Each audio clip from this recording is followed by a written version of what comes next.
And I saw his face. There's Josh.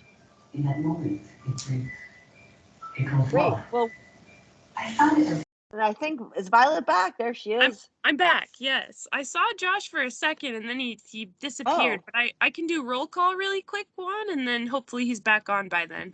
Perfect. Okay, so we have myself, Violet Plummer, Ann Hughes, Chet Krauser, Deshane Barnett, Dave Larkin, Commissioner Slotnick appears to be back, Commissioner Vero, Kayla Talbert, Kirsten Pabst, Nancy Rattel, Sue Holden, Tom Tucker, Bert Caldwell, Emily Herndon, Jerry Dellis, Callie Hannon, Kevin Noland, MCAT, Rick Hall, Tom Browder, and Tracy Bennett. Did I miss anybody? Okay, Juan, I'll let you take it away. Okay, great. Well, thanks everyone, and we'll kick it off with Deshane. Hey, good evening, everyone. Sorry, Cindy normally covers these, but she's also out this week with her family on spring break, and I almost forgot about this, which is why I'm here in my Raiders t-shirt. So sorry about that. But with the advent of technology, my watch said, "Hey, you have a meeting." So I was like, "Oh." Ran out to my office and hopped on. So it's great to be here with you all this evening. I think most folks are probably aware COVID numbers have dropped pretty dramatically. So we have been below 10 average new cases. 10 new cases per 100,000 people over 7-day average since March 15th. And right now we remain at that. So today our what we call the incidence rate is 6. So 6 average new cases per 100,000 people over the last 7 days. Our hospitalizations hopped up for a little bit. And let's see, Kathy, thanks, perfect. And so our hospitalizations hopped up a little bit. So we saw a spike. We went up to 7 hospitalizations at the beginning of this week, which we do keep an eye on, and that is not what we want to see. They have gone down again. So today we were at 4 hospitalizations. And again, what we count as a hospitalization is who's in the hospital who might have COVID. It's people who are in the hospital because COVID is contributing. So it might not be necessarily the main reason they're in there, but it's contributing to them being there. So if someone's in the hospital because they broke a leg or something and the hospital tests them and they have COVID, they do not count as a COVID hospitalization in our data. So we have right now those 4 individuals hospitalized. I think some people are now starting to hear about Deltacron, and I don't think that a lot of people really understand what a recombinant virus is. It is not anything right now that is a concern. The CDC is absolutely watching it. So a recombinant virus is just what happens when someone who has already been infected with one strain happens to become infected with another strain. And then, what that does is they do actually have some cells in which the virus actually joins together. And so we do have a recombinant strain. The media have called it Deltacron. The CDC does not call it Deltacron, or has not yet. I don't know if they will. But that strain is not a variant of concern, where there are no data right now showing that Deltacron is going to cause another surge, infect people. What we are seeing right now is about 50% of the new cases in New England are due to the Omicron subvariant, which is known as BA2. So I'm sure a lot of you are seeing that in the media. BA2, however, is a subvariant of Omicron. Omicron already swept through the world, including the United States and including Montana. And so what happens is when you have someone who already has been infected with Omicron, which actually happens to be me, because I just got COVID about a month ago. And so that would have been the Omicron variant. What they're seeing is that those individuals who have been infected already with Omicron, even if they are being reinfected with the BA2, they are not becoming as sick. So what we're seeing is that in the Northeast, as the numbers of positive cases go up, the hospitalizations are not going up like they have with other surges. So as long as we continue to see that, that's great. What we are very concerned about, obviously, is severe illness and death. And if we have a strain coming through now that is infecting a lot of people, the last data that I've seen showed that the BA2 was about 30% more transmissible than its parent strain of Omicron. And so it's very transmissible, but it's not causing severe illness and death. And so I mean, I'm not ever going to say that's what we want to see, but we would rather see that than a virus that is highly cytopathic and kills people. So, you know, we are watching BA2. It has not been yet recorded here in, at least not in Missoula. I don't think it's been recorded in Montana. And so we will absolutely watch for that when it comes. Right now, though, all indicators from national trends and international data are showing that BA2 is likely not going to overwhelm our hospital system. And so we are not planning to ramp up our response at the health department. What we will do, we still have our targeted case investigation in place. So there are certain individuals that we do want to monitor and make sure that you're doing okay. If you become infected and say you have type 1 diabetes, or you know you've got a medical condition where you take drugs that suppress your immune system, we absolutely want to be monitoring you to make sure that you are doing okay if you contract even the Omicron BA2 when it gets here. So we will continue our targeted case investigation. If we see a need, we will absolutely ramp up testing.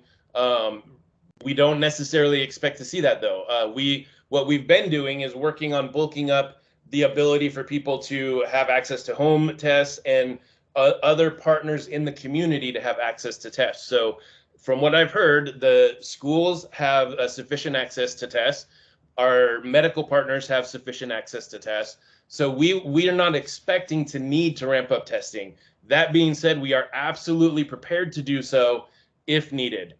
Where we're at right now, though, because I know that this the Combined Community Councils has folks from all over the county, we are beginning to pull back our mobile testing. And so we've been working with the respective fire departments that we partner with and letting them know that we are pulling back mobile testing only because our numbers have been so low. So we actually sent out a full mobile unit yesterday and only 2 people came and got tested.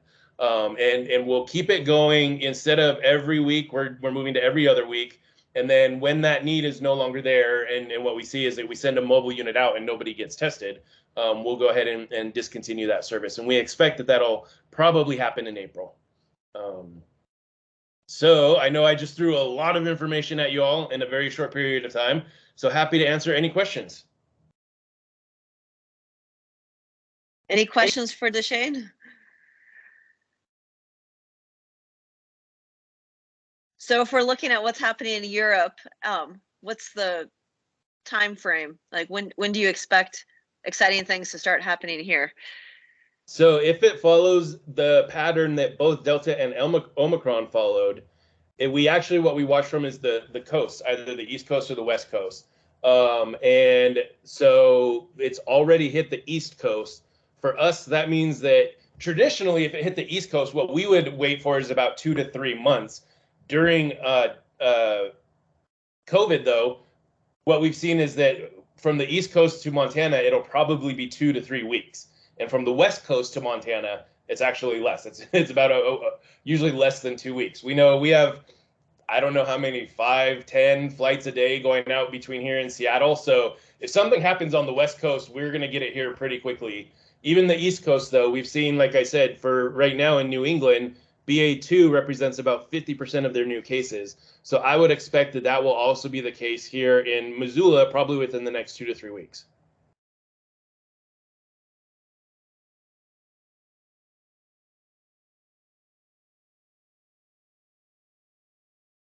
There have to be burning questions for Deshane.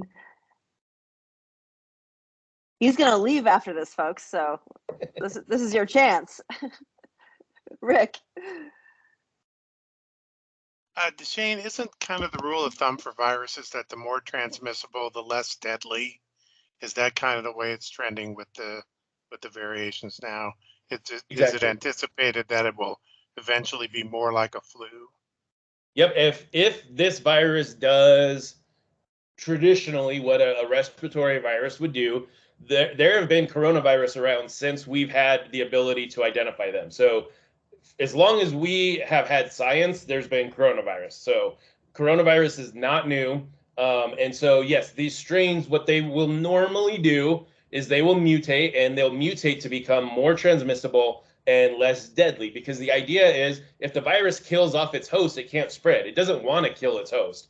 And so we have absolutely seen this, what we call SARS-CoV-2, which is the coronavirus that causes COVID-19. We have absolutely seen this virus follow that pattern so far. Now, there's no guarantee. So I'm not going to tell everybody that we're completely good and it's only going to get, less severe from here. But all of the data that we have so far are indicating that it's following that pattern.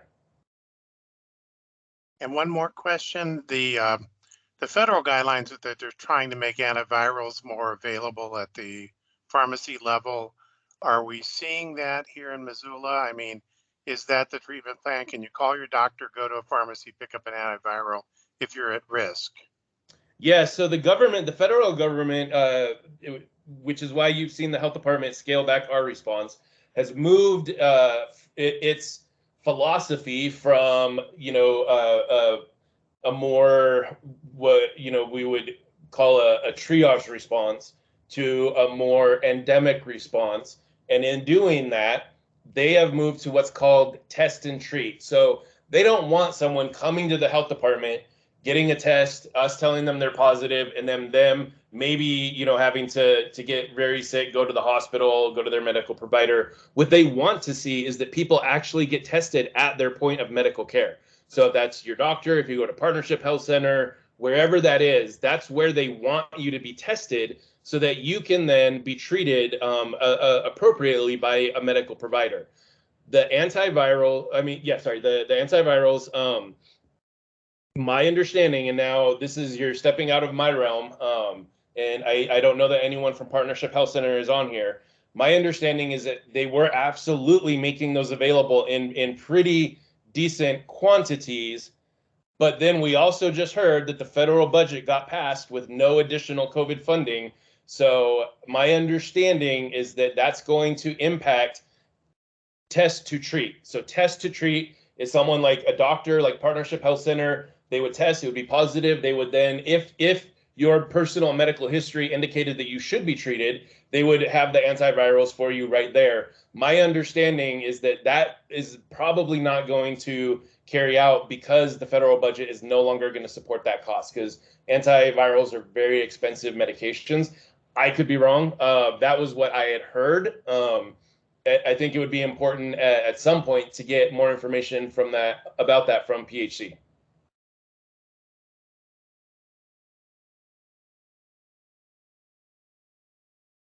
Tracy. And I'm actually a nurse at Partnership, and I know that they're working on trying to get some funding to pay for that medication. We've got a program that covers antivirals for hepatitis, but the rules and everything keep changing. So right now it's pretty much up in the air as far as finding funding and how we are going to treat these patients going forward. They may end up just having to go to the ER to get the medication from either St. Pat's or community. And that the one important follow-up that I'll add to that is that the health department does not have antivirals. We are not treating folks. So that would have to take place through a medical provider. And if someone didn't have a medical provider, like Tracy just said, we would have to refer them to the hospitals.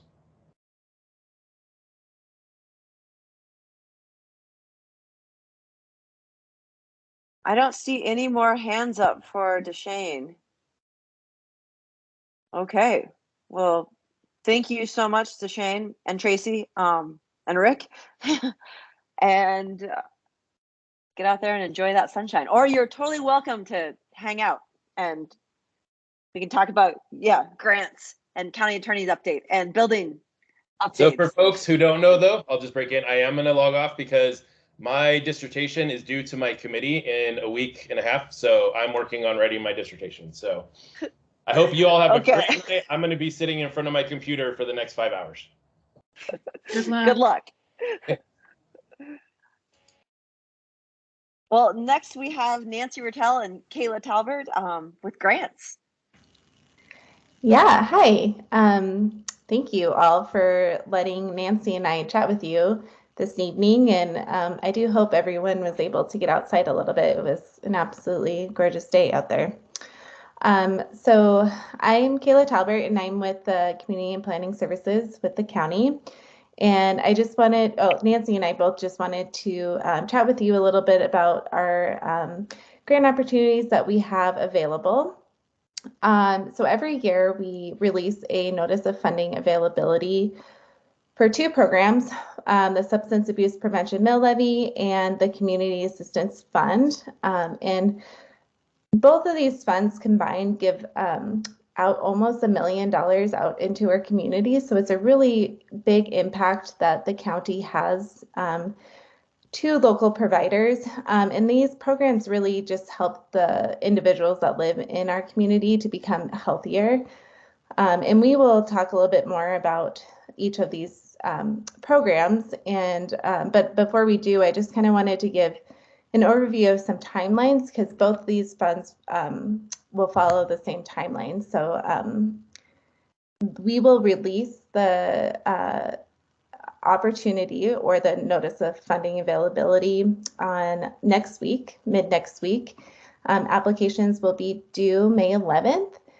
And we anticipate that we will be able to provide a tentative award announcement sometime in late June.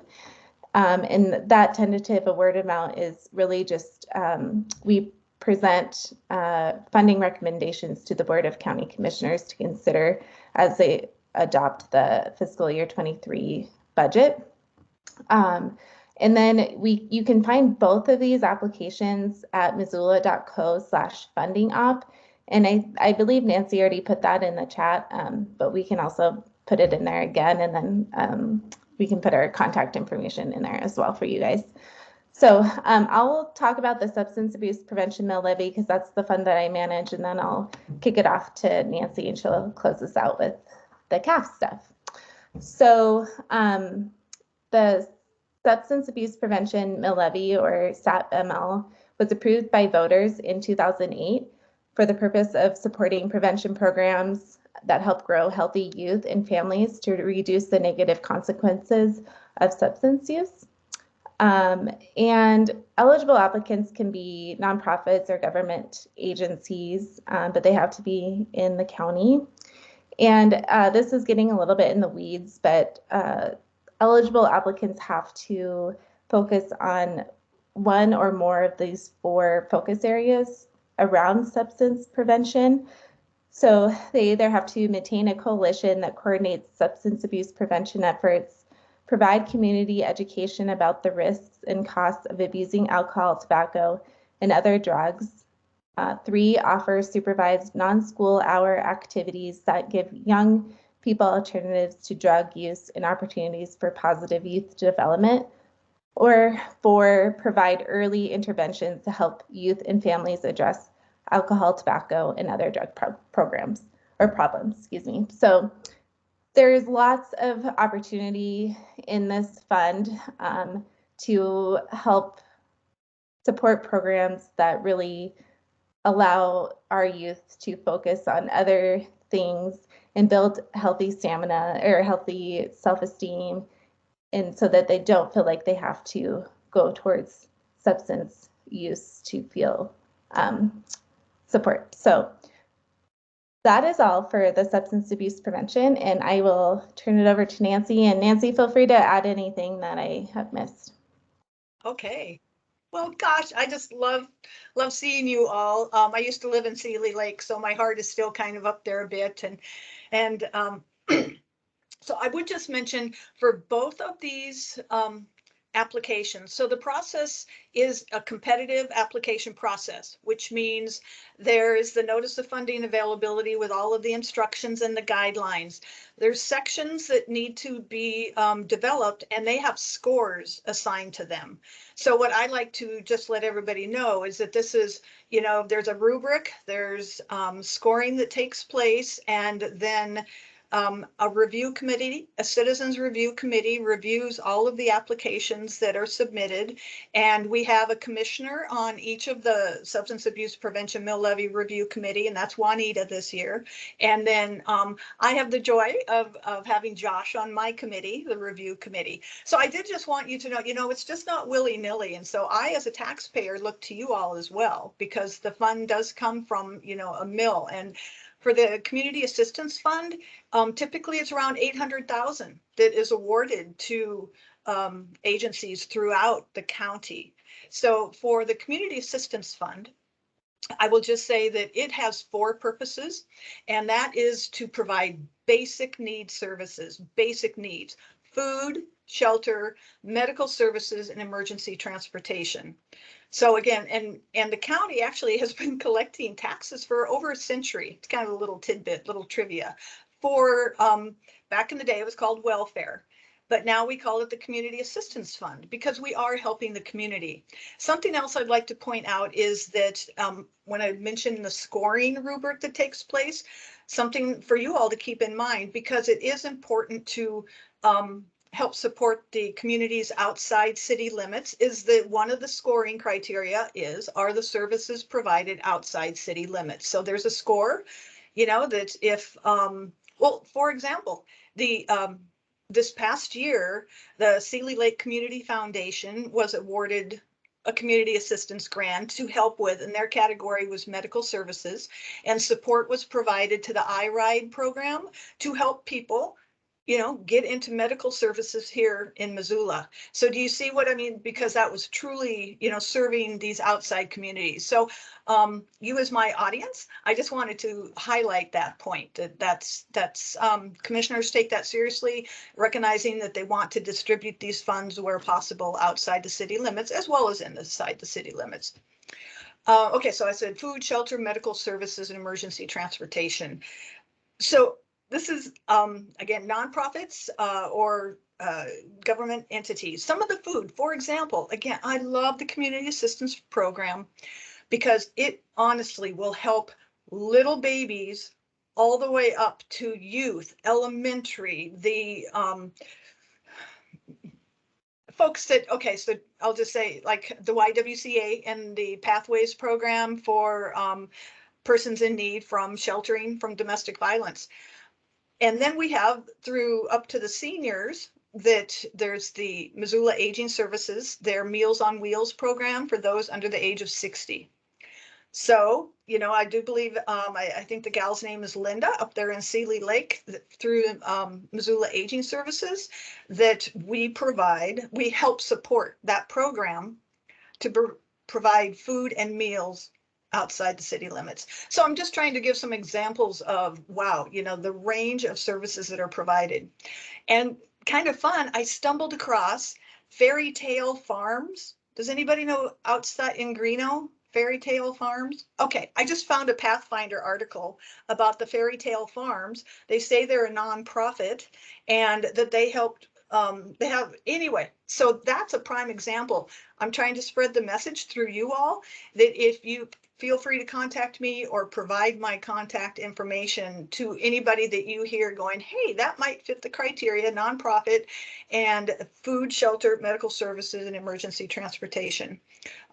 Yeah, I just thought, well, again, that's food, right? Because we supply through the Community Assistance Fund, again, competitive application is that to the food bank and Garden City Harvest here in town. So there's a range, like food category. What does that mean? So I don't want to talk forever and belabor this, but I do want to kind of explain the program if that helps. And then like Kayla was saying, typically the process is we're hoping to, well, not hoping, we will get that online portal open next week, and there's media releases. It will be in the Pathfinder as well, but you have it right here in front of you, that missoula.co/funding op. you land on that page, and then you'll be directed to where you need to apply. Closes May 11th, and then typically there's like 20 applications that the Community Assistance Fund receives. So by gosh, these review committee members, they have to read all of these applications. There's a review of the budget, and discussion takes place. And then, as Kayla said, we come to the Board of County Commissioners and just saying, hey, here's the recommendations from the review committee based upon this review and the scoring rubric. And then depending upon how things work with the budget, but typically, you looking at you, Juanita, and thinking of Josh, is that you all are very supportive. Okay, I'm going to stop. I don't know if I've covered everything, but questions are welcome. Yeah, questions, anyone? And I'm gonna have to look up Fairy Tale Farms in Greeno. I've never even heard of it, so now I'm embarrassed. I need to figure that out. Tom.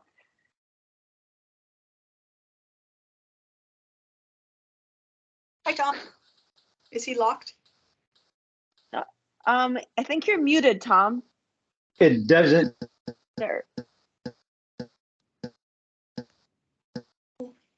There's these programs.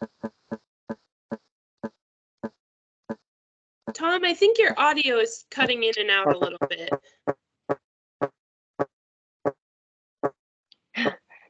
Seen by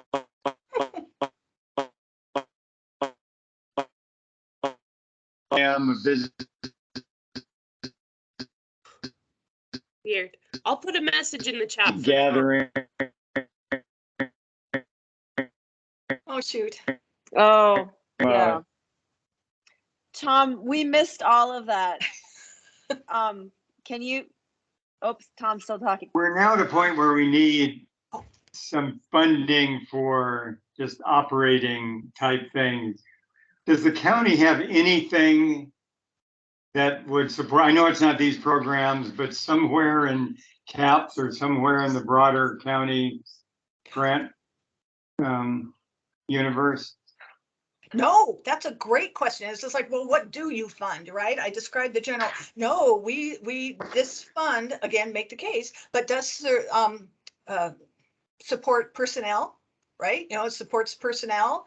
Like if direct services, I'll just say like Garden City Harvest, if they need seeds or equipment, but the operations, personnel is a biggie. And a lot of times, again, the beauty of this is that it can't, very few times, pay for a full program, but the county funds can be used to match other funding sources. Does that help when you talk about the operations?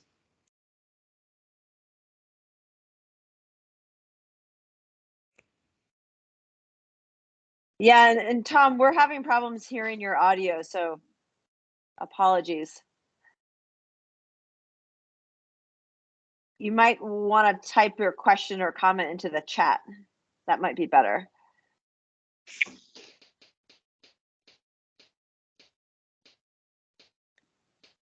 Does anyone else have questions for Kayla or Nancy around substance abuse mill levy or the Community Assistance Fund?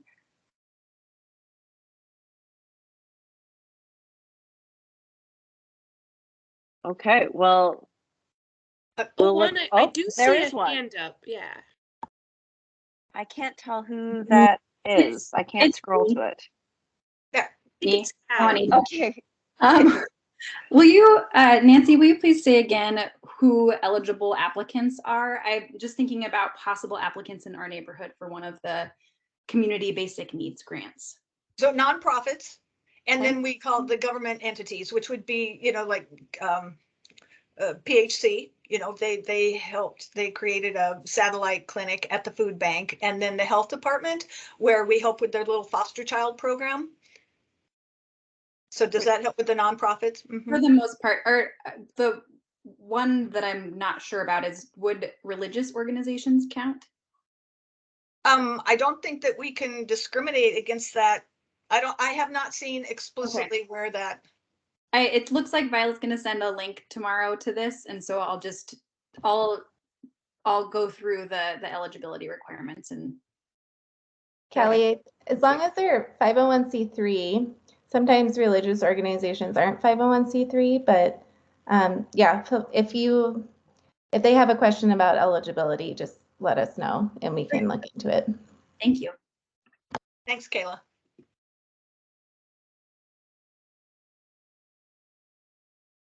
I see another hand up. Is that Tom again? Do you want to try? Okay, he's still, the audio is not working. Okay. And Kaylee, I think it's Callie's hand. Or Callie, sorry. I think it was Okay. just- Oh, sorry, I It's didn't okay. put it down. I put my hand down. Okay. Thank you so much, Nancy and Kayla. We'll move to Kirsten with a county attorney update. Thank you. This kind of dovetails nicely with following up from CAF and substance abuse funding.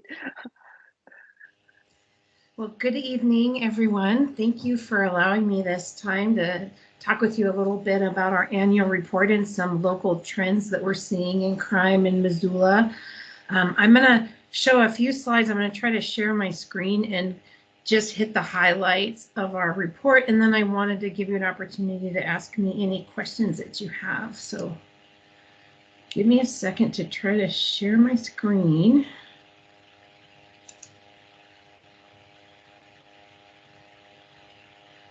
Can you see that? Looks good from my end. Good here too. Okay, good. I can't see you all, but I can see my screen. So, okay. Kirsten, we saw a sandy toe on a beach. A great pedicure. It was a really nice picture. It was a wonderful picture, but Is that still up? no. No. Okay, so I'm just going to quickly go through our org chart because this is probably repetitive for a lot of you, but our office is organized into divisions, and we have our civil division with our chief civil deputy, Anna Conley, who supervises all the folks over in our civil litigation department, our dependent neglect unit, as well as our commitment. Susie Boylan is the one who does the commitments on folks who are mentally ill and a danger to themselves or others. And then we have the second division, which is the criminal division, and Matt Jennings is my chief deputy. Some of these names need updated. This is about 6 months old, but. And then we have 2 units in the criminal division, our special victims unit, which is made up of 5 different prosecutors, and then our general crimes unit, which is everybody else, and that includes our drug prosecutor, our juvenile prosecutor, justice court attorneys, and then folks who handle what we call general felonies, general violent crimes that don't involve partner, family members, or children. And then over here, I've got Lucy Klaus as my operations manager, and she supervises our investigator, our prosecution-led diversion program, which is called Calibrate, as well as our paralegals. And then Crystal Zimmerman is my office administrator, and she oversees our discovery unit, which provides all of the investigative materials in the criminal cases to opposing counsel. And so we have actually 3 people now doing that. It's become so voluminous. She supervises the administrative assistants as well as our victim witness coordinators. So I'm going to jump right into some of the numbers. Our child protection unit has been, the number of cases we filed last year was 93. And that's kind of holding steady. You'll see in 2019 or 16 where we were up to 191 and 195 in 2017, and then it started to taper off. There were some legislative changes between 17 and 18 that accounted for that fairly dramatic drop, including money that was earmarked for helping families directly before the children were removed. But so we'll welcome those lower numbers, and hopefully it'll keep trending in that direction.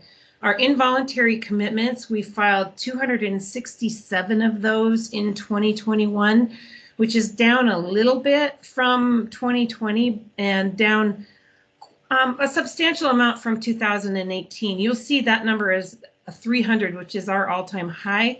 That was shortly after, if you'll recall, we lost case management services and funding for all of those programs that were sort of the safety net for our mentally ill population. Any questions about that before I go on to the criminal stats and the data? Okay, so the felony number is really our best marker of what's happening in criminal justice. The misdemeanor number moves around a lot, and the factors that affect that are numerous, but they include the number of law enforcement officers on the street,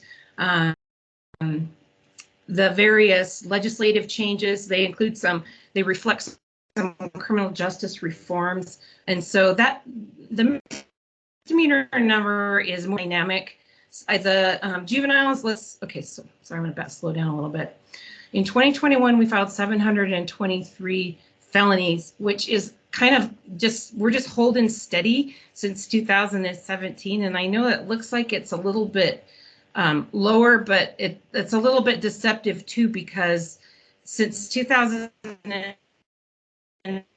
operating at capacity, and our backlog cases that have been uncharged that are sitting there waiting to be reviewed has been growing. And so the number of crimes and violent crimes in particular has been steadily increasing. We are just now getting fully staffed and have one more prosecution position to fill, and hopefully start chipping away at some of those, the backlog. Juveniles, we filed 60 petitions this last year. And then this newer number is our diversion program. We had 41 people enrolled in it in 2020, 32 in 2021, and then we expect a substantially higher number than that in 2022. I'll talk a little bit more about our diversion program in a minute. So our total criminal cases this last year was 6,639. So if you call me or email me and ask me about the Smith case or the Jones case, hopefully if you see that number, you'll understand why I probably won't know exactly what you're talking about without more information. So this kind of breaks down the type of the felonies that we're filing, and the highest number is this violent crimes and crimes against person category. Took up 43% of the cases that we filed in our resources. The endangerment crimes was 14%, property crimes 18%, drug crimes 18%, and administrative crimes 7%. But I want to also talk about this drug crimes number, because in that category we've been operating at capacity. Our drug crime prosecutor has had the same number of cases for the last several years, but the number of uncharged cases is growing. And also, he really focuses on drug trafficking operations. He works closely with the U.S. Attorney's Office and our other criminal justice partners to try to really prioritize the most pressing cases. There are a lot of possession cases, like folks who are caught in possession of a meth pipe or a small amount of methamphetamine that are not necessarily reflected in that number. If we charged all of those drug cases, it would be substantially higher. We just don't have the resources to do that right now. So I'm kind of narrowing it down. We start with all crimes and then breaking it down into the felonies, and now we're breaking down that category, violent crimes and crimes against persons. You'll see that by the huge, the most, sorry, I'm tired. The interpersonal crimes and interpersonal violence and domestic violence and child abuse category makes up most of the violent crimes. Non-family violence is a close second. Our number of sex crimes is compared to the violent crimes fairly small. And then this last category is animal abuse or cruelty to animal cases that we group in that same category because of the violent nature. So some of the current trends that we're looking at, methamphetamine is here, and it kind of drives almost everything else that we do in criminal justice.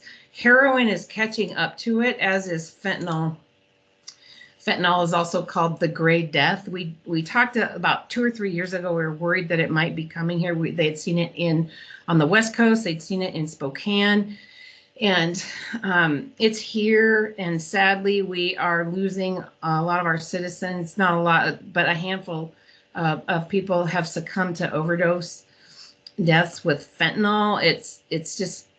It's just highly potent, and there's not a lot of room for error. And when it's mixed illegally with other substances like OxyContin, it's not mixed very well. And so one person may get like 10 units worth and then overdose on just one hit of the drug. Another trend is this interpersonal violence that we talked about.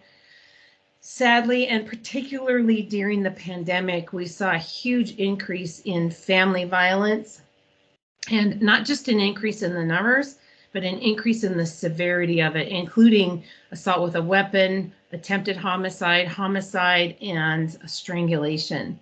In 2017, 20% of our cases were violent crimes, but by 2020, in the midst of the pandemic, that had climbed to 27%.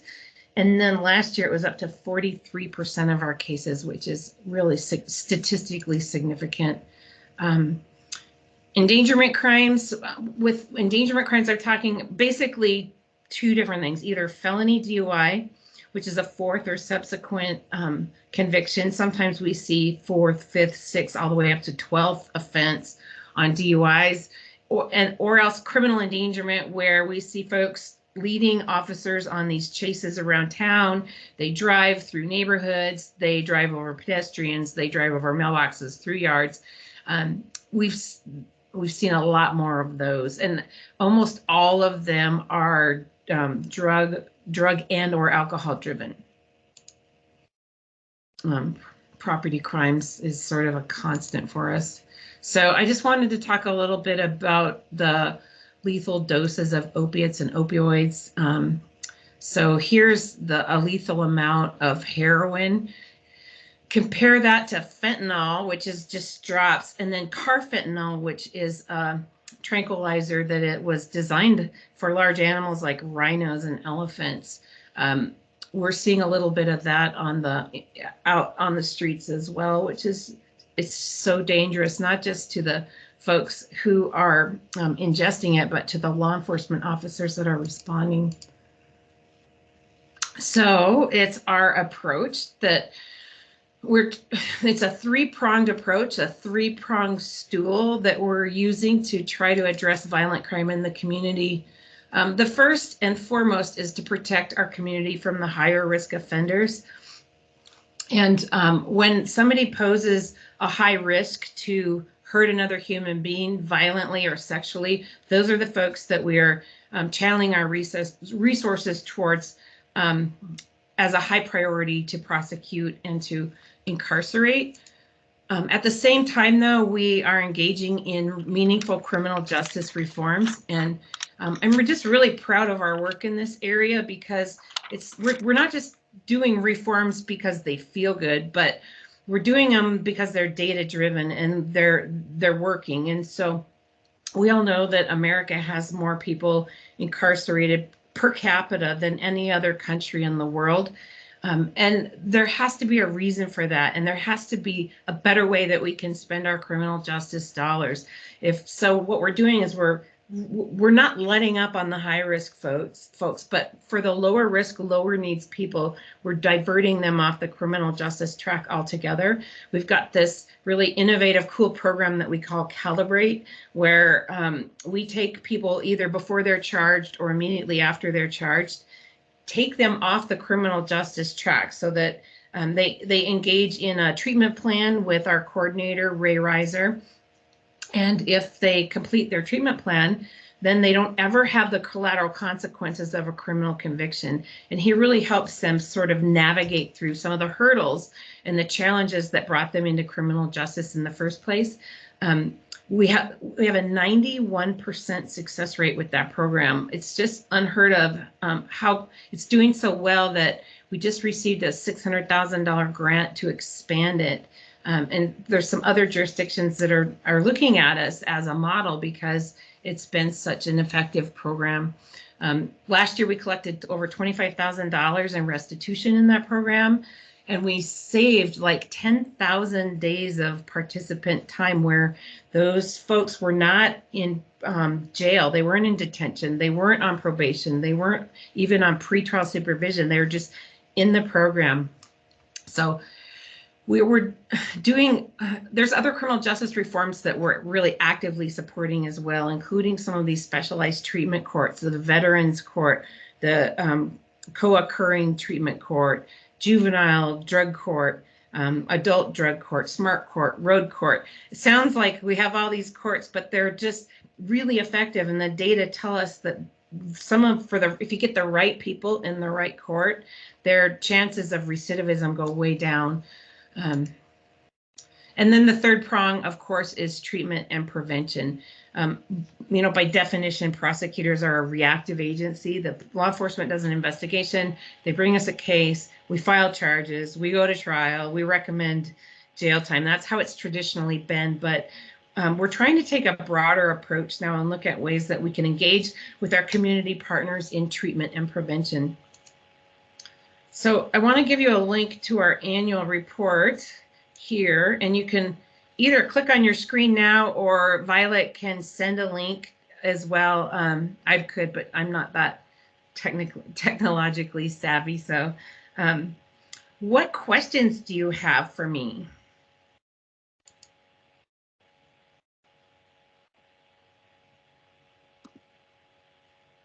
Kirsten, could I ask you a question? It's Josh.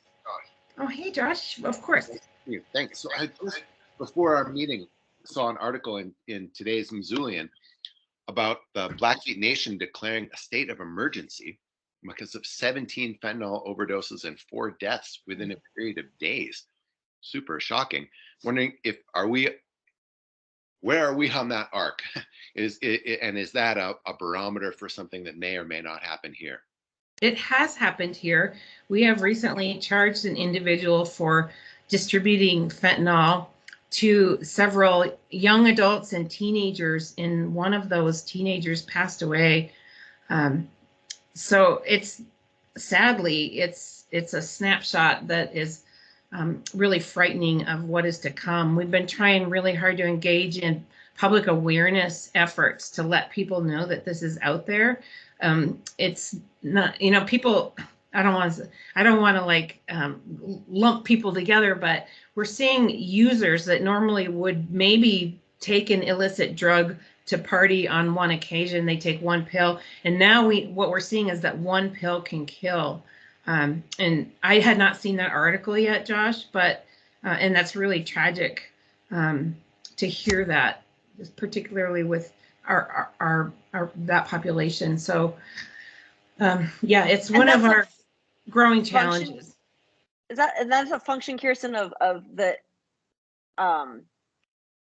like non-regulation, that's the wrong word, but the inability to mix correctly. And so it's the mixing is so kind of random in a sense that people really don't know what they're purchasing.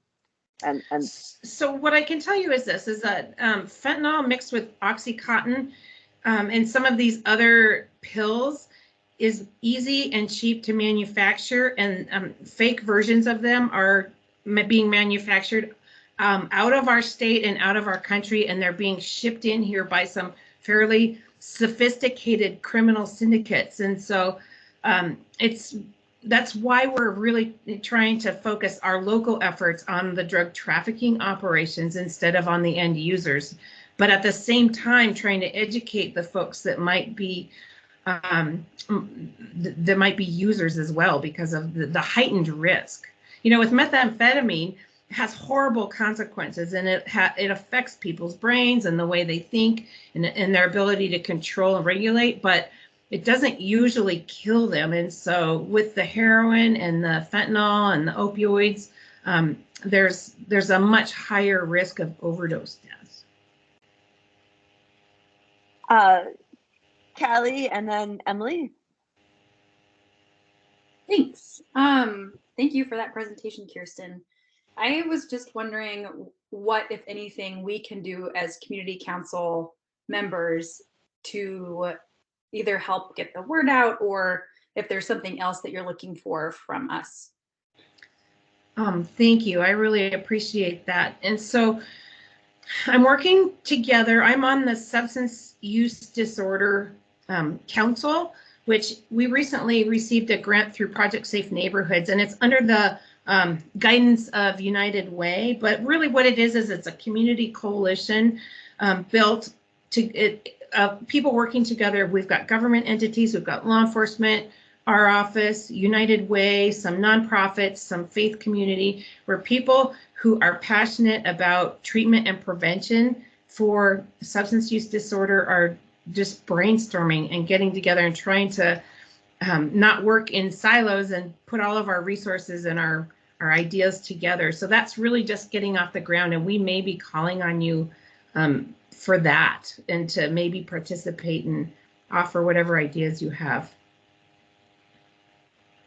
Thank you. Thank you. Emily? Oh, you're muted, Emily. Great. Thanks. Great information. I really appreciate it. The three-prong approach and what you're doing. Where do you feel like you guys are lacking?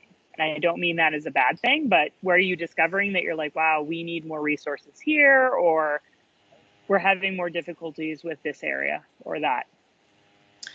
So I kind of have a two-part answer, but COVID really put the whole criminal justice system at a standstill. And so we weren't doing any trials for about 18 months there.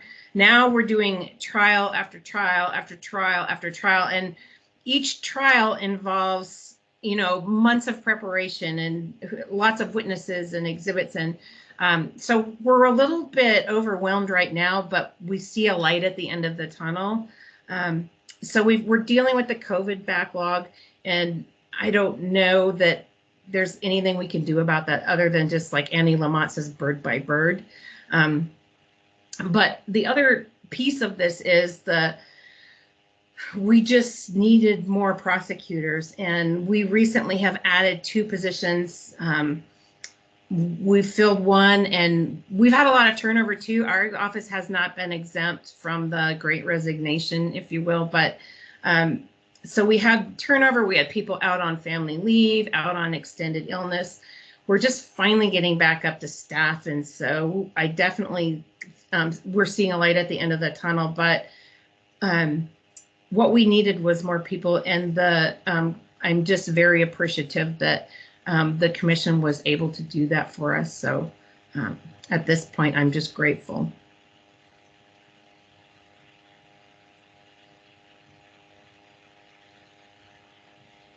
Any other questions for Kirsten? Hi, this is Make sure you guys check out this link. Oh, yes. Sorry. Sue for East Missoula community. If there were such a PSA that the communities could put out, a great title would be The One Pill Can Kill.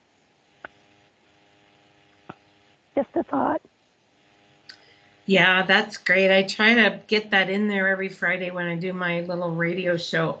The police department recently put out a PSA about it. I mean, we're all doing it at every chance that we get. Anytime somebody will listen, we're warning the public about fentanyl. But the police department recently put out a PSA that was really comprehensive and good. So maybe I'll try to track that down for you as well and send it.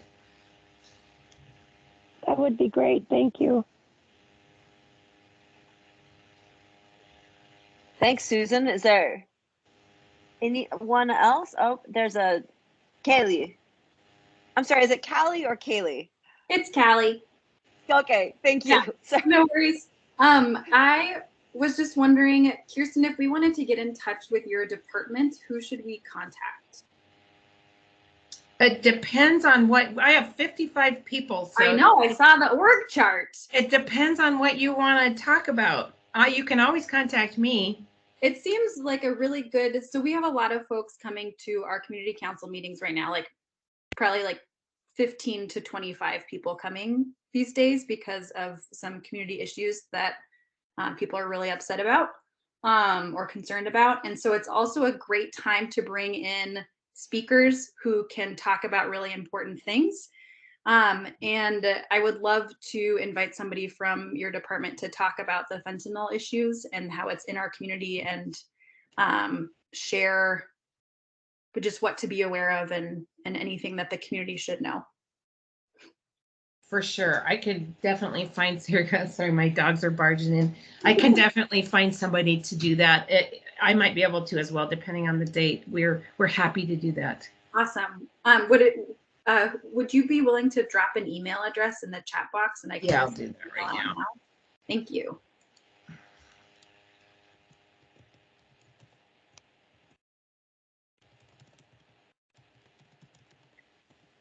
Well, any more questions or comments here while we still have Kirsten? Thank you so much, Kirsten. Really appreciate this. Yeah, thank you for your attention, and really all of you, thank you for your support. It means a lot. Okay, next up, I believe we have Rita Hagler and Dave Larkin with building department updates and changes in permitting process.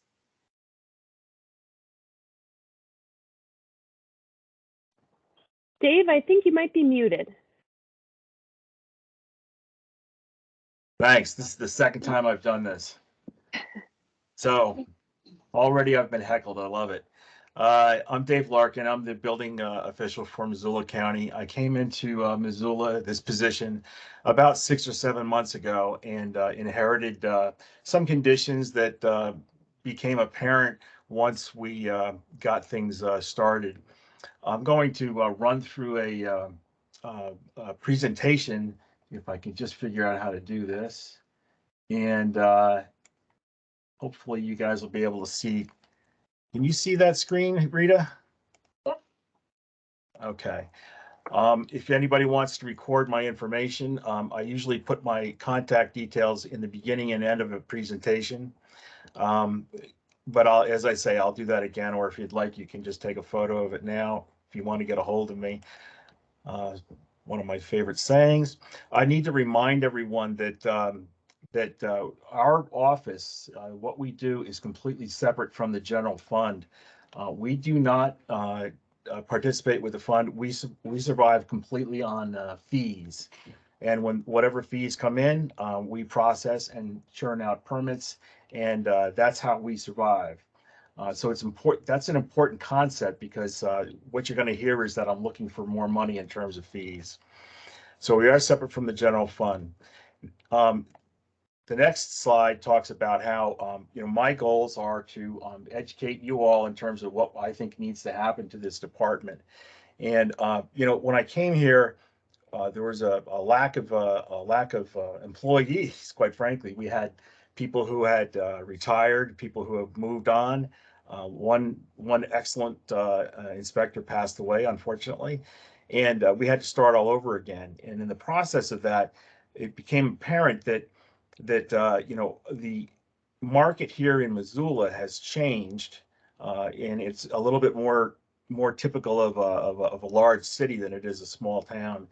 And that means that people are moving in here that have got certain requirements in terms of their homes.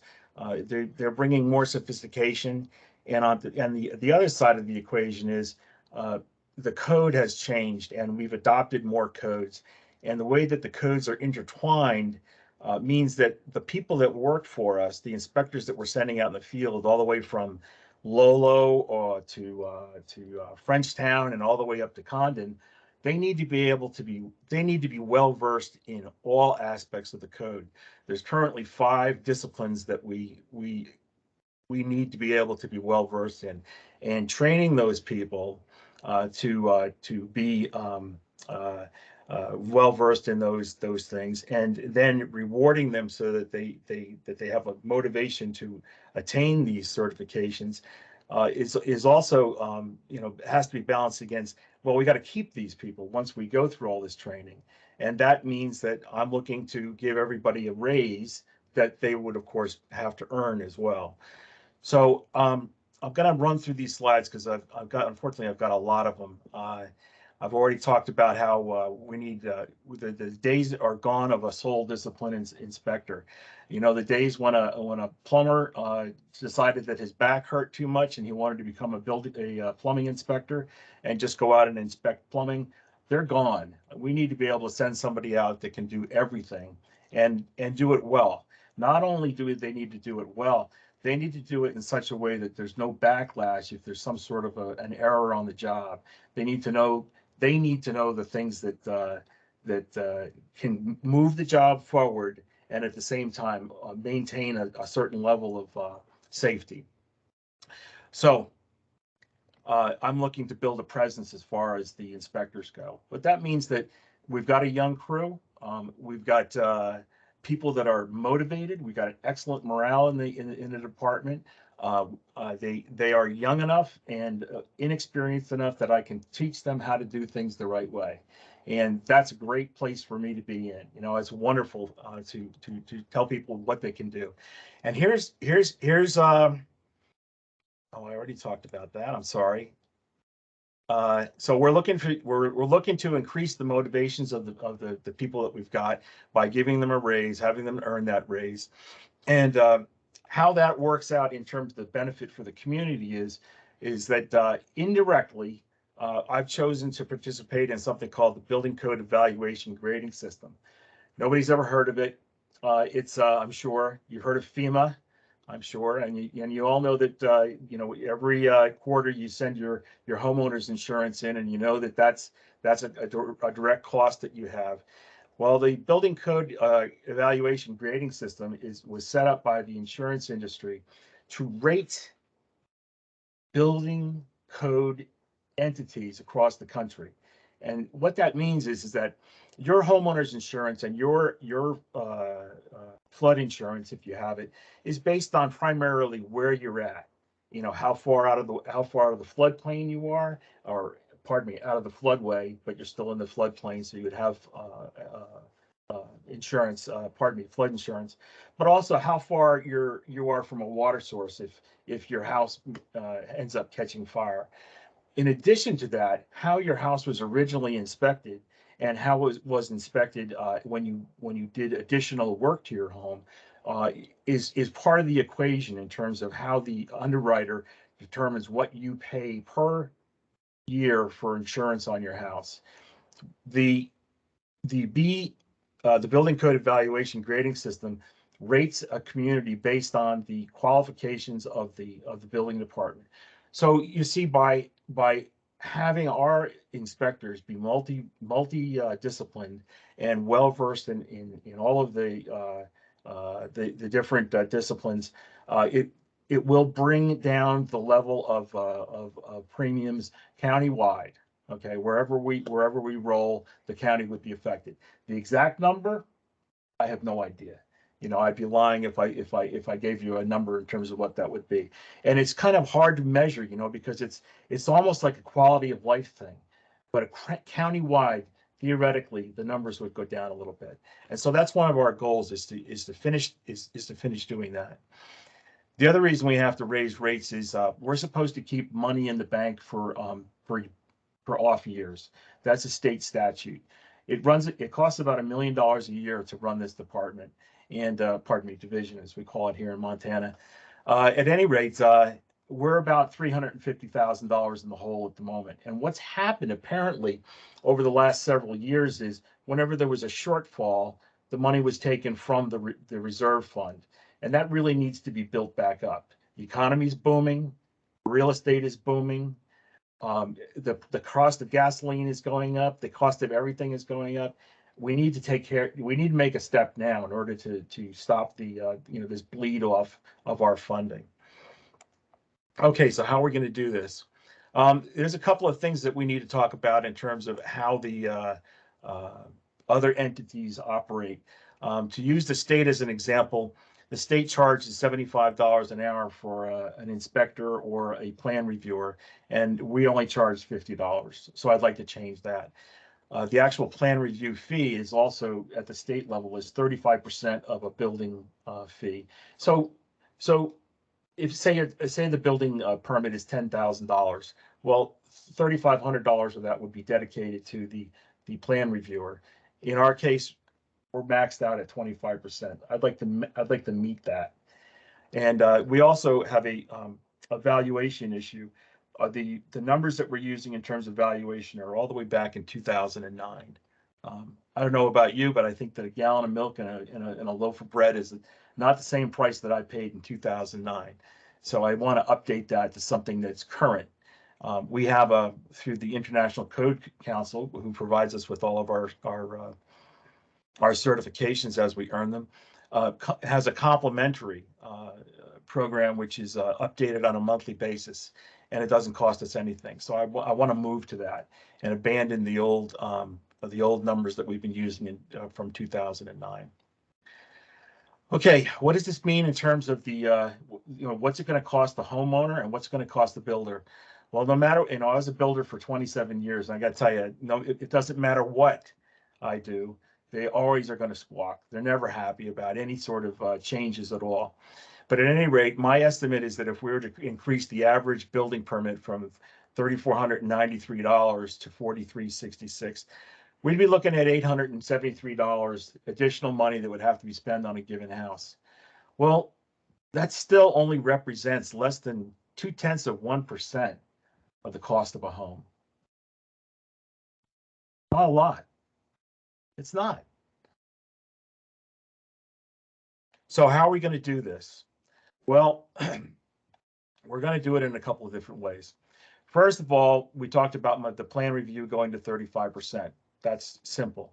Also, we're going to go from $50 to $75 for special inspections or anything that's out of the ordinary where, an inspector has to go out on a weekend, after hours, or if a plan reviewer has to have a special conference, charging them for it at a more comparable rate. And quite frankly, a rate that we're actually not losing money, because at $50 an hour, we're losing money. We would also change the valuation of a given piece of property from the old 2009 to a current valuation. When somebody comes in and gives us a set of plans, very often there's something missing. A lot of the time it's the same stuff again and again. We want to charge them a re-review fee. At the moment, we don't charge them anything for that. There's a lot of things that we've been doing over the years where we haven't charged them. And that's probably one of the reasons that we've lost as much money as we have over the years. And no one else is doing it. It's time to wrap that up. We'll get into simple and complex in a second. One other thing that we do here at the department is we charge the same rates for commercial work as we do for residential. And that doesn't make any sense. The cost of commercial work is traditionally about 130, 140% of residential work, and commercial trade should be charged a different rate as well. So that I intend to work on that as well.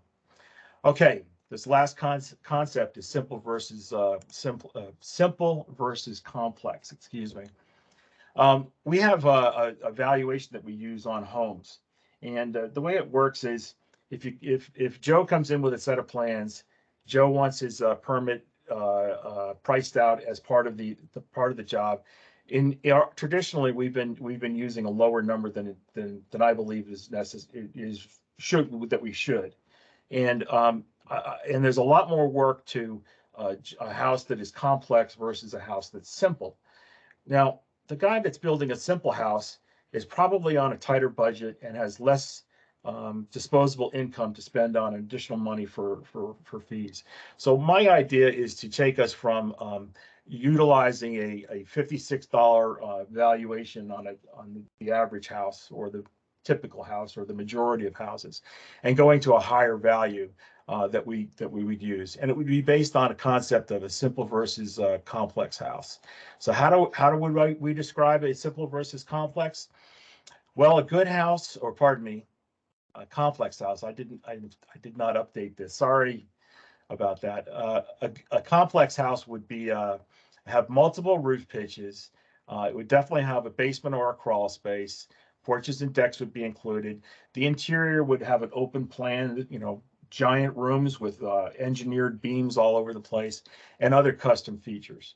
Whereas an average house or a simple house would be a single roof pitch. It would be built on a slab or crawl space, no decks or porches, single level, and its minimum windows and doors. And the idea is that this is an average house or a simple house is basic shelter, and that would help the folks that are trying to build a simple house, not unlike myself, something simple, nothing complex, basic shelter, instead of something that is a bit more complicated, where we start getting involved in engineering and multiple roof pitches and a lot of interior design issues that take a lot of time in terms of the plan review and also the inspections, which gets us back to the inspectors again. I mean, we need to be able to send out inspectors who can look at these things and understand what they really are. It's easy to say, well, the inspectors, they've got experience and so forth, and they do. But some of the stuff that we're getting now is remarkable. People are bringing in ideas from out of state that are just remarkable. And it takes a certain kind of person with a certain amount of knowledge to be able to do that. And it's only fair that we charge them for that. So my revised fee plan is to go to 35% for plan review, establish complex versus simple fee schedule, include commercial as an additional charge for commercial work, charge for special inspections, go to the $75 an hour for any work that we need to do, change our valuation to a current condition, and then also charge for things that we haven't charged in the past. For example, re-review fees and a trade minimum. I mean, when I recently found out that we do water heaters for $13. Hello. I mean, that's not easy for me to rationalize, sending somebody out that I'm paying 3 times that to go look at a water heater. So it all adds up, and I'm trying to take care of this shortfall. In addition to that, I need to run through a couple of other ideas that we wanted to do this coming year. We want to publish to the website a couple of definitions to help close up some loopholes where we've had builders who have taken advantage of the good nature of the building department and have built, say, a 4-bedroom home with a basement that has been framed out, but has not been, the sheetrock hasn't been put on. And they sell that to the homeowner as something that's you can finish it yourself on weekends and so forth, without telling anybody in the county, including the tax department and the septic people, that they're doing it. And so I want to close that loophole up and say basically that an unfinished basement would be a basement that is finished to an absolute code minimum, so that we can at that point start to close up that loophole and tax people at the proper rate. There's a couple of other small changes here. We would be changing from a 0 fee for a footing and foundation disclaimer, which essentially is a form that a homeowner fills out that says, I will build the foundation, you don't have to do anything, and I take full responsibility. I'm very uncomfortable with it as a building official, but I'm stuck with it for now. And I think that with the amount of work that has to go into processing this and doing the examination and actually going out and doing the inspection, because there is one inspection for a footing and foundation, we should charge them something, and certainly $75 seems like a reasonable number. One other thing that we're dealing with, and that the state threw on us at the last minute in January was, oh, hey, by the way, folks, we want you the building department, we want you to go around and start inspecting cannabis facilities. Bear in mind that most of these cannabis facilities got their licenses from the state between 3 and 4 years ago. They've been up and running and so forth, and we had no idea that they were even there.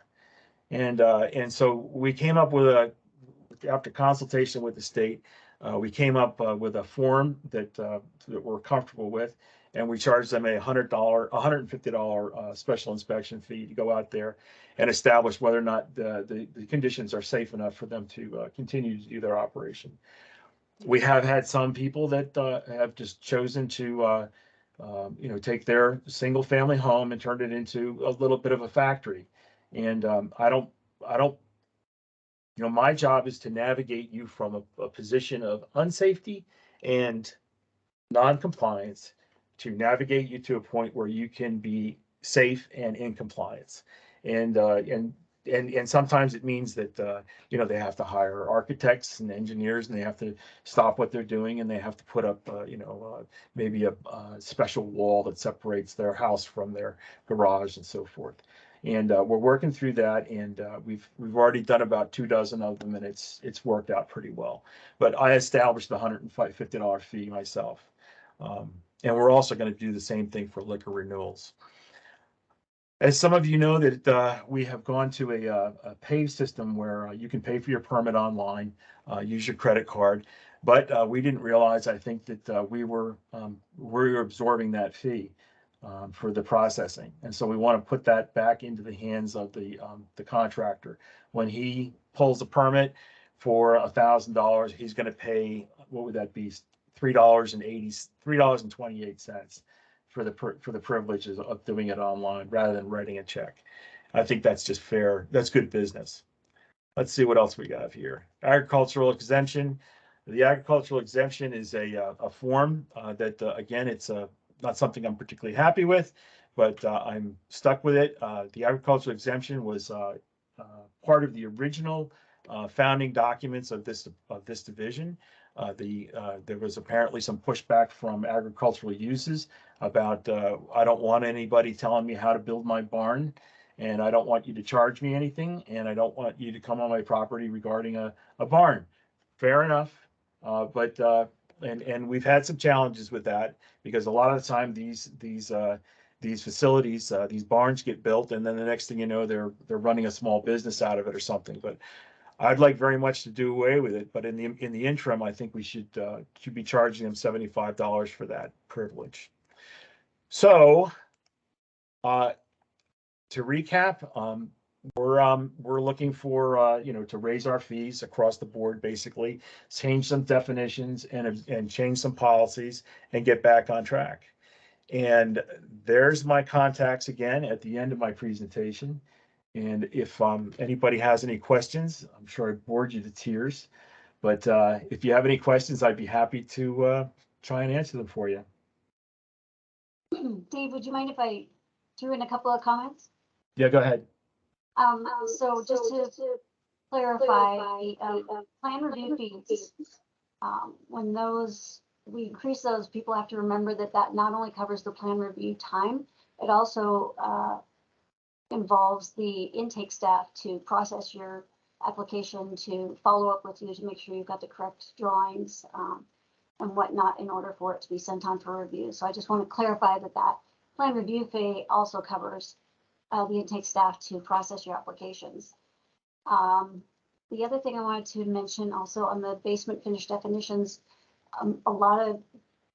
actually this will protect the homeowner ultimately, that's buying that new home and has an unfinished basement they've been told they can finish themselves.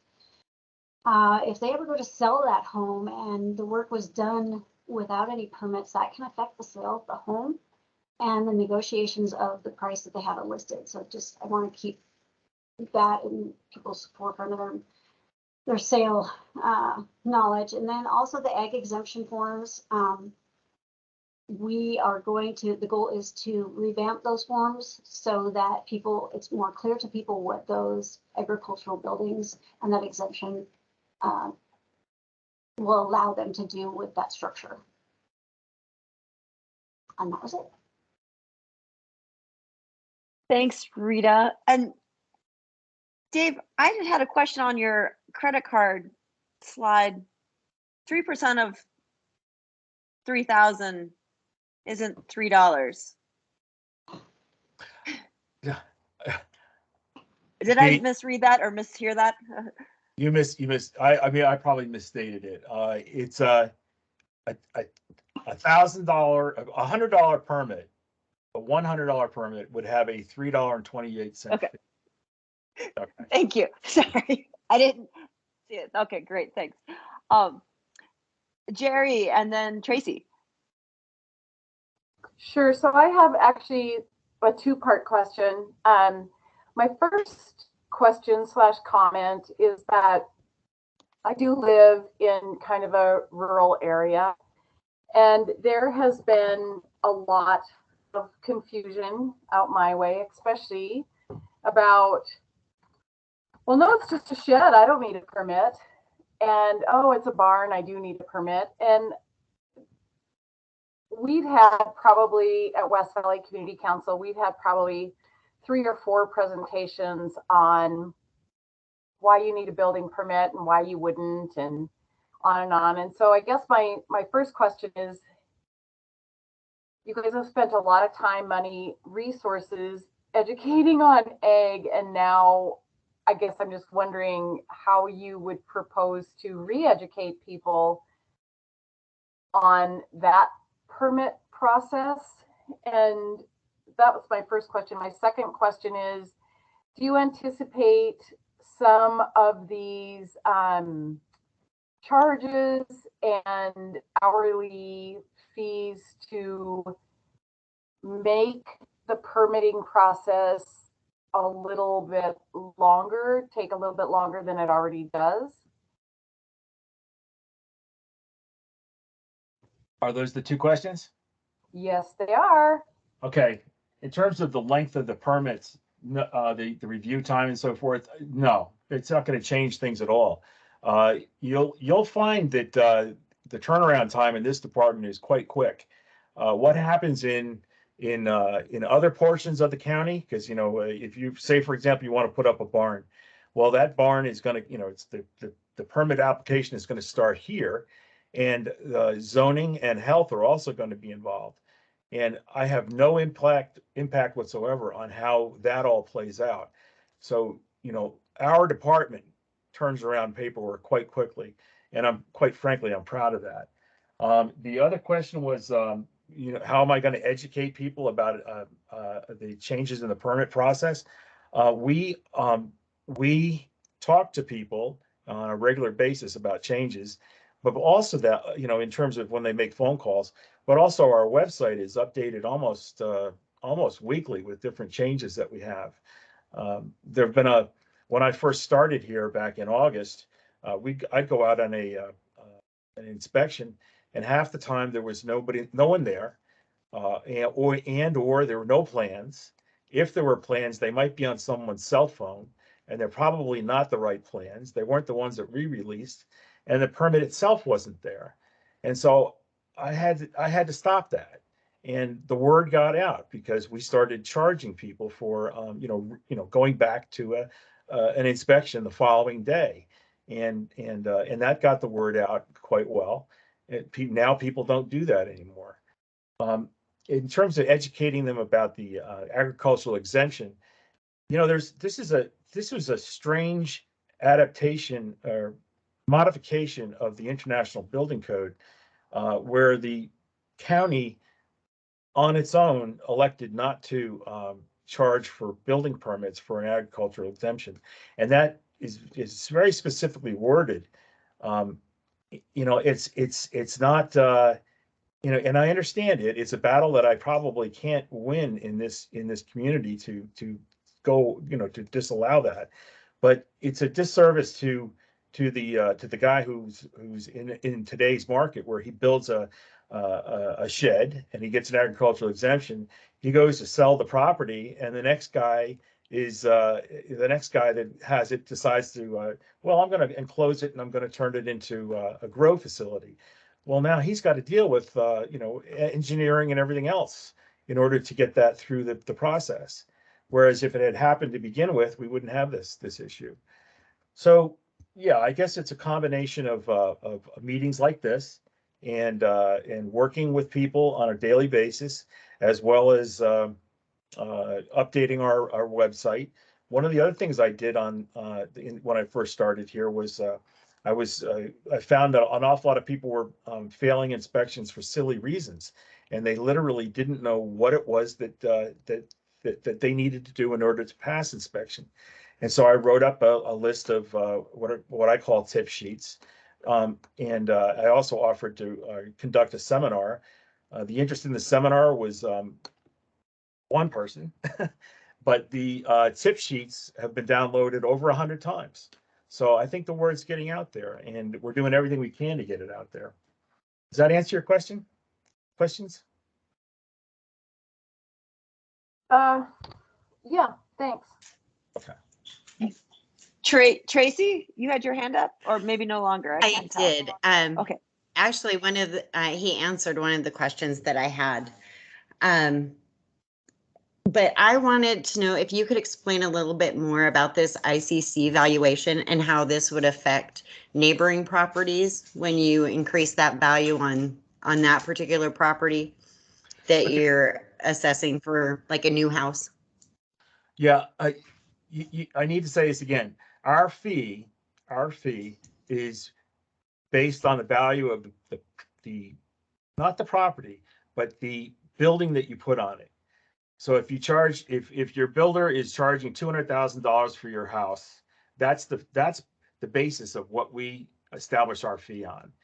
And the numbers that we use for that have absolutely nothing to do with the tax people.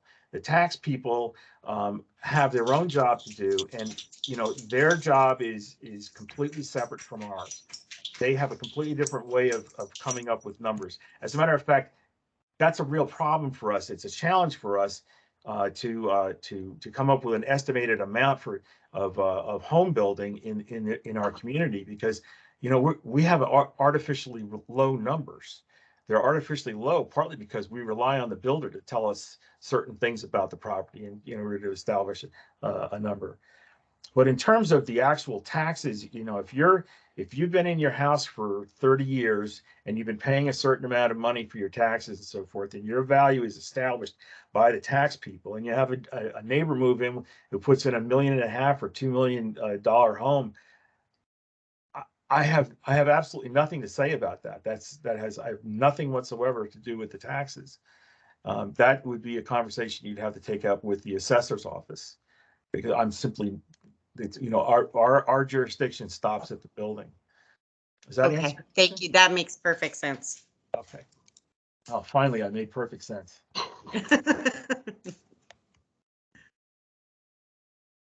Any other questions for Dave or Rita? And then you have his contact information in the chat, but I don't know, Dave, if you could go to your last slide with your contact information.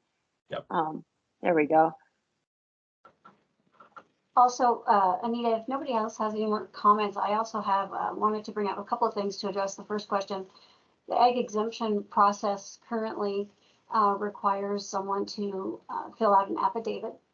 Basically, they're swearing to the fact that their building that they are doing meets the agricultural exemption as stated on that form, which does not include parking your motorhome or your motorhome or your boat or your toys in that building. It's for agricultural purposes only.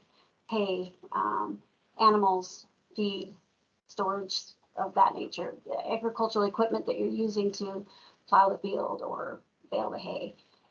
Those are agricultural purposes. And then the other thing, there's a lot of misconception out there right now also on our 200 square foot exemption. A lot of people say, oh, well, I added that deck on, it was under 200 square feet. I added it onto my house. I didn't need a permit for that. Please look at MissoulaCounty.gov website for the definition of that exemption. And it's pretty clear, but there's a lot of misnomers out there. So I really encourage people to check out the MissoulaCounty.gov website for more information. Thanks so much, Rita. What in a nutshell, how do people talk about the 200 square foot exemption at the bar? At the bar? At the bar? Yeah. They say it's 200 feet at a time. That's how they get. That's like Johnny Cash. No, but how to share this information so that it becomes part of. So the 200 square foot exemption basically is for a shed or I think they also throw a playhouse in that definition, but it's not a place for human habitation. It's not to be used for anything other than storage. So if you're adding a deck onto your house, that's not a shed. It's not used for storage. So that would not fall under that exemption. If you build I'm trying to think of some other examples. Sorry, it's kind of escaping me right now, but no, that's helpful. Just because it's under 200 square feet doesn't mean that it automatically falls in that exemption. Thank you. Any other questions or comments for Rita and Dave? Thank you guys so much. I'd like to say one thing. Yeah. I am so lucky. I got a great staff. I really do. That's all. And they're lucky to have you. Glad you're here. Thank you. Thank you everyone for listening to us today. Yeah, thank you guys for sharing. Okay, well then, Violet, it's back to you. Yes, it's 8, so I'll try and go through relatively quickly, but if any council members have burning questions or updates to give, please feel free to do so. We have 1, 2, 3, 4, 5, 6, 7, 8 councils representing on the call today, which is the most I've ever seen, so that's pretty exciting. We have a couple folks from West Valley, so we'll start there. Tom and Jerry are both here. So I'll start. This is Jerry, obviously. Not much going on in West Valley, and we have Shane Stack coming out to our meeting on April 14th to talk about the speed limit study that was done on Mullen Road, and we may have Shane just touch on some of the things that we heard tonight, so that we might formulate a plan to maybe have you guys come out and speak to us at a future meeting. And Tom's been doing some work on our welcome to Frenchtown sign, so I'm going to let Tom just kind of give an update on that. So thanks everybody.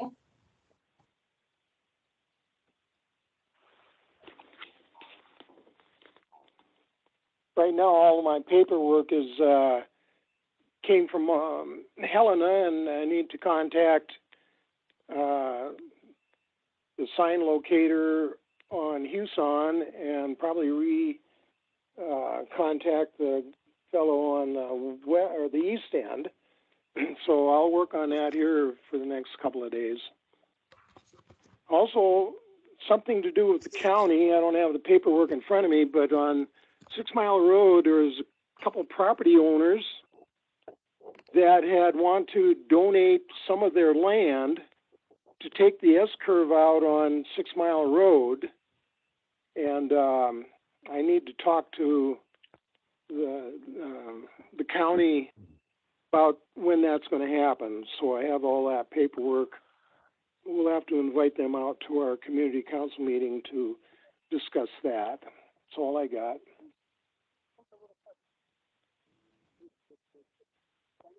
Thank you so much, Tom and Jerry. I think, do we still have Sue on from East Missoula? I am. Oh, sorry, Sue, do you have any questions or updates from East Missoula?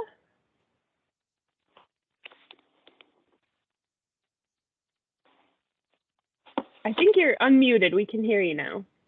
Yeah, thank you. I'm sitting in for Lee tonight as she was unavailable.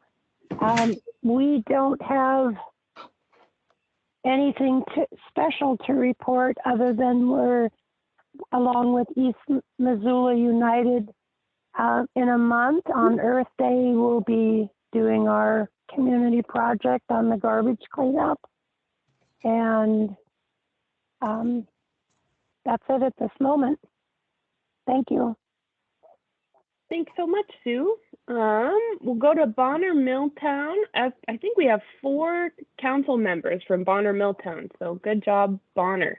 We have Emily, Rick, Bert, and Callie. Any updates or questions from any of you? I will leave Rick and Bert and Callie to talk about what's been going on, since I missed part of that meeting earlier this month. All right, if Callie's not gonna, Callie, you want to take it from here, or I'll start. There's and then maybe you can fill in the gaps, Bert.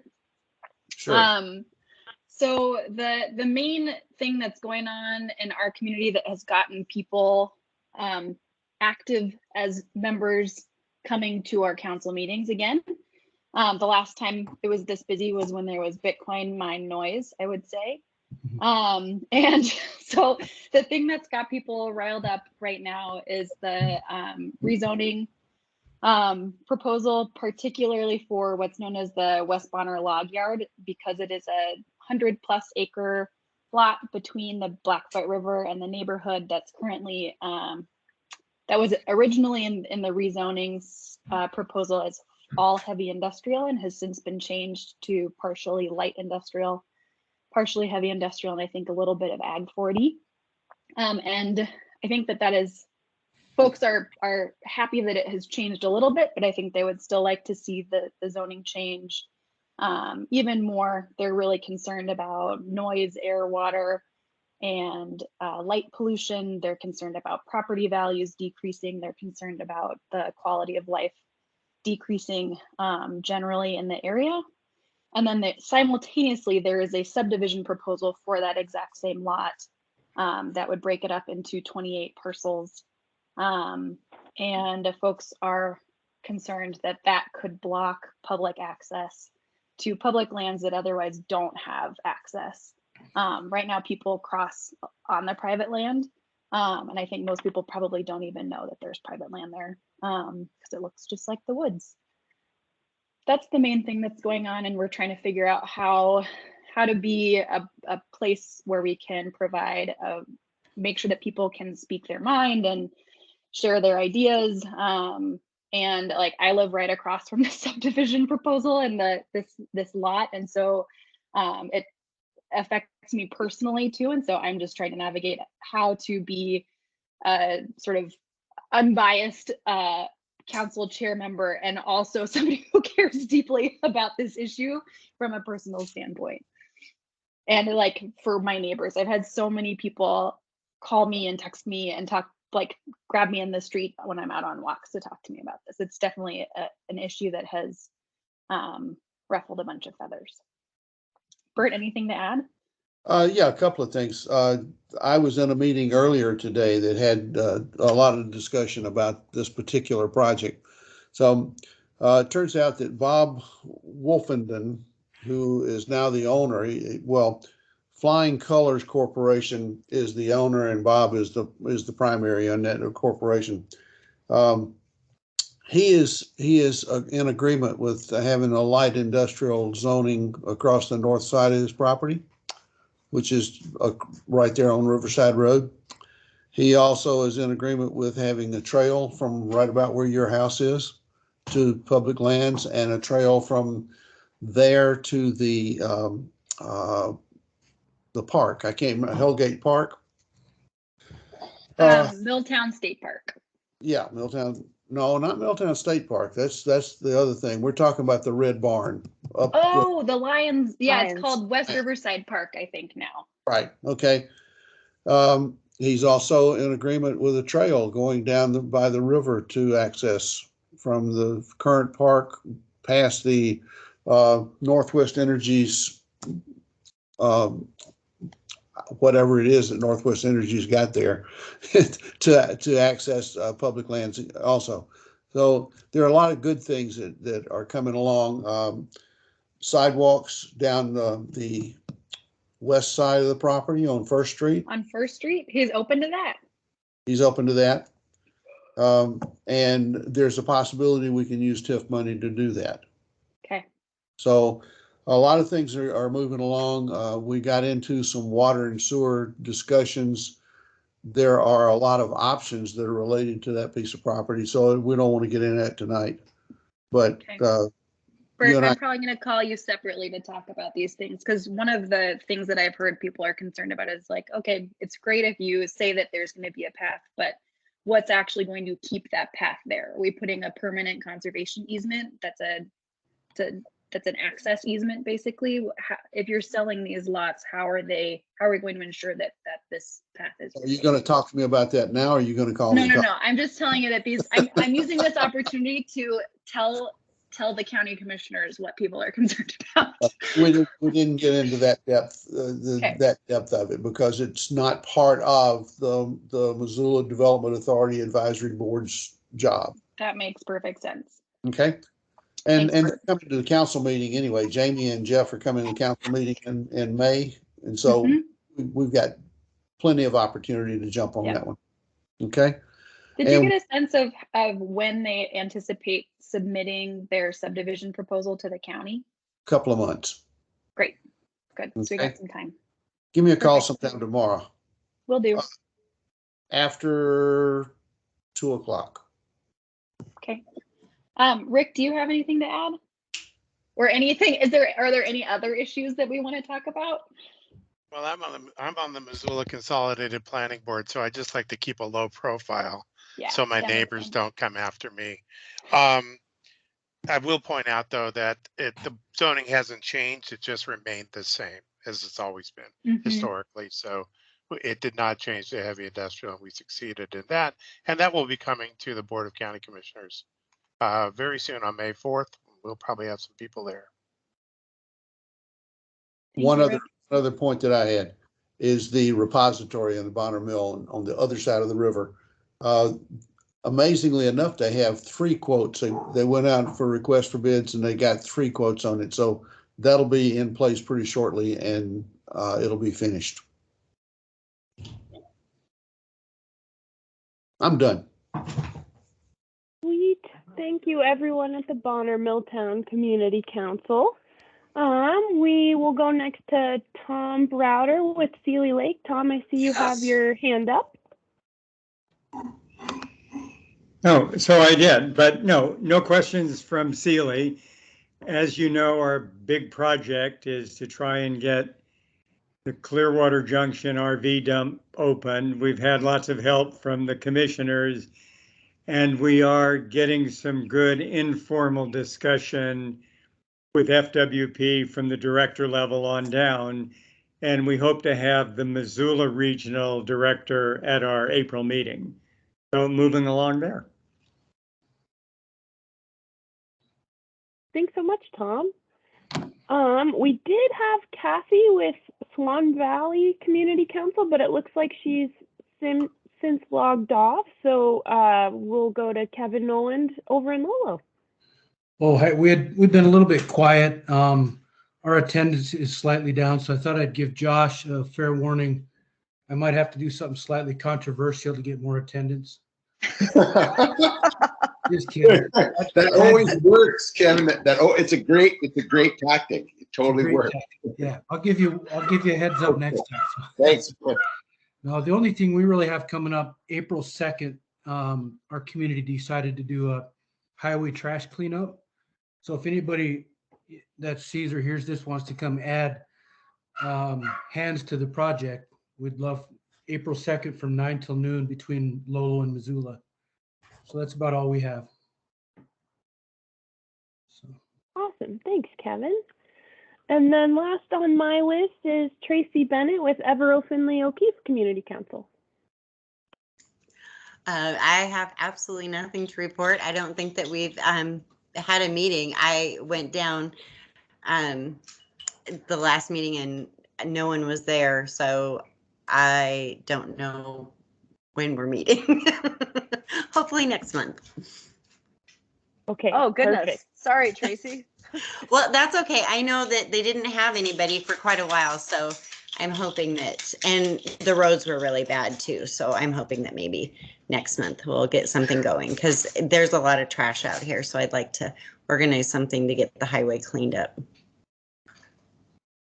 Okay, sounds great. Let us know, Tracy, if you need anything. Okay, great. Thank you.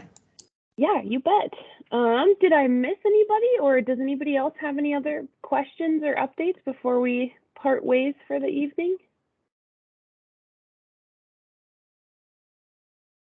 Josh, do you have anything? Sorry, Juan, hang on. I'm fine, thanks. I'm all good. Took me a little while hitting computer buttons, but I'm all good. Thank you. Okay. Thanks everyone for great meeting and great showing. And I feel bad that Kathy Coors had to jump off. I was really excited to see Swan represented, and thanks Tracy for being here. It's good to see you guys. Okay. Thank you. Thanks everyone. Good night. Thank you.